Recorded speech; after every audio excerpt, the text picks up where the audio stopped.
guys, welcome back to my channel. It is currently day 5 in isolation. It's Friday and we were put into lockdown on Monday. So today I wanted to bring you a brand new video and go back to the flight attendant lifestyle and kind of talk to you about how to become a flight attendant. So let's get started. So I want this to be a different video. I don't want it to be kind of like step 1, you need to do this. Step 2, you need to do this. But just my tips and tricks on how to be successful in a cabin crew career. So the main thing I would say is be confident. So I didn't have any prior experience. So a lot of people I know think, oh, you have to do cabin crew or flight attendant or travel A-level, or you have to do something at college. You don't.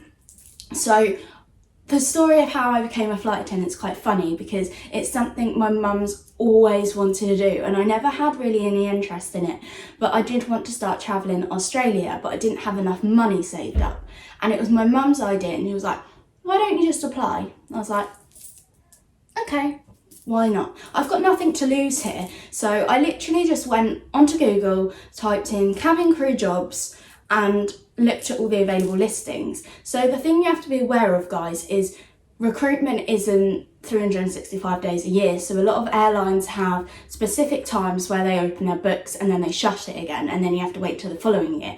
So when I applied, there was only actually 2 airlines that had their books open, and which obviously I applied for. Didn't even expect to hear back. I didn't even expect to get to a telephone interview or an email or an online assessment.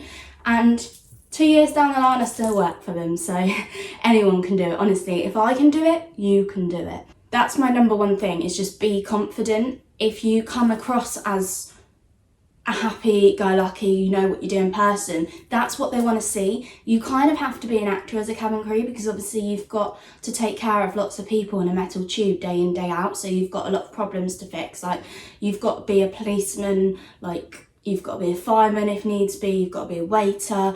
Like, you're not just cabin crew, you play so many different roles when you're in the air, because it is just you. Like, if something happens, you're the ones that are responsible. By the way, ignore what I'm wearing. Obviously it is isolation, so I have my tracky bottoms on and a Disney Mary Poppins top, so you know, loungewear. But so that's really, if we go by numbers, that's my number one thing, is be confident, because they don't want someone on a plane that's like, hello, do you want a drink? Like, hello, how are you? Do you want a drink? What can I get you? Like, you've got to be friendly, you've got to be familiar, you've got to really like take care of the public and know what you want and know what they want, and just hospitality and customer service. So be confident. And then second is really crucial, I think, is find out about the business. Because regardless of who you apply for, if you do get through to the stage where you have to go in and meet them and go for a formal interview, then they're going to ask questions. They're going to ask what you know about the business. And if you sit there and go, I don't know, you're going to look really stupid. Like, I'm not saying it's not going to get you the job, but you don't want to look like you don't know your stuff. So be confident and know your stuff. And 3, it's similar to be confident, so I'm not going to go into it too much, but believe in yourself. Because if you're doubting everything, they're going to see that. So they're going to think you're doubting yourself. They're going to think, oh, what if you're putting an emergency in the air? Are you going to doubt yourself and you're going to stop and think before actually treating the problem? And obviously 38,000 feet up in the air, you don't have time to stop and think. If there's a problem, you need to solve it fast.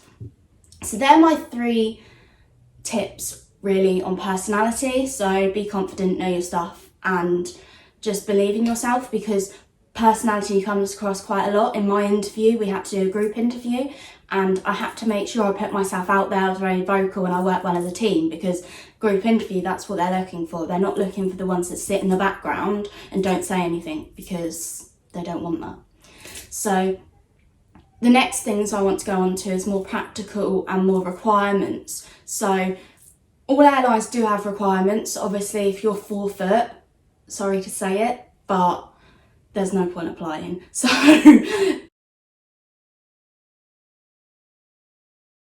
to be cabin crew, you have to be, it's around between 5'2" and 5'3". I'm 5'4", so I was absolutely fine. But each airline look on their website because they do have individual requirements. Especially, I know people that travel from like Spain or Ireland to come for an interview and are sent home within 10 minutes because they're not tall enough. Like, don't waste your money and don't waste your time.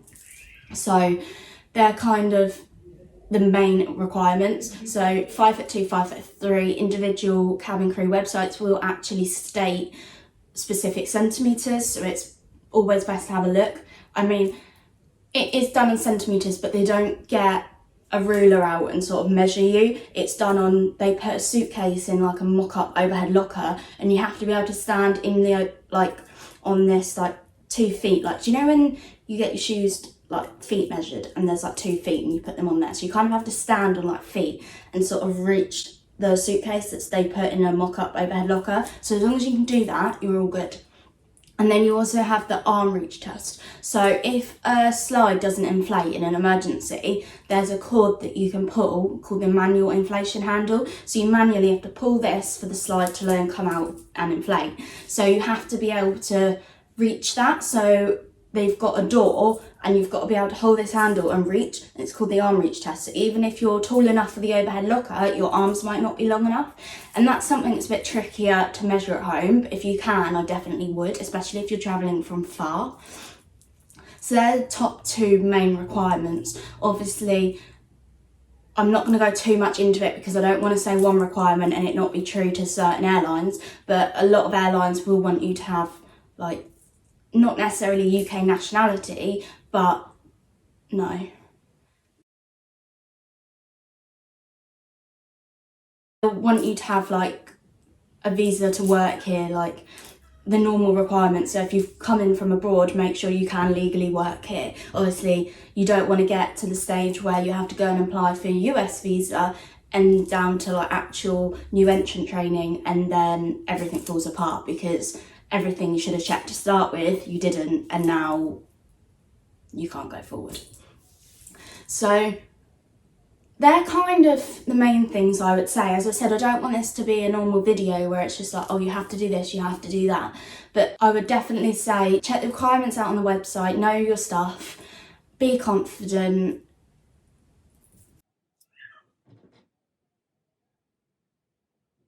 Sorry guys, I'm so tired.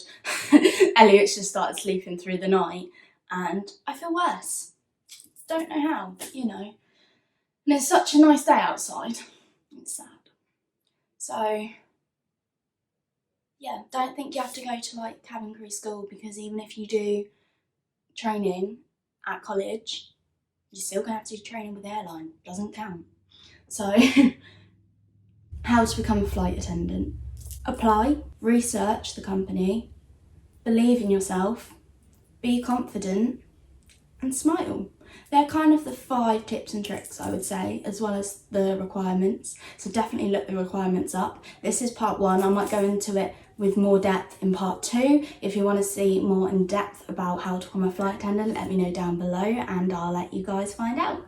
Okay, I love you all. Bye.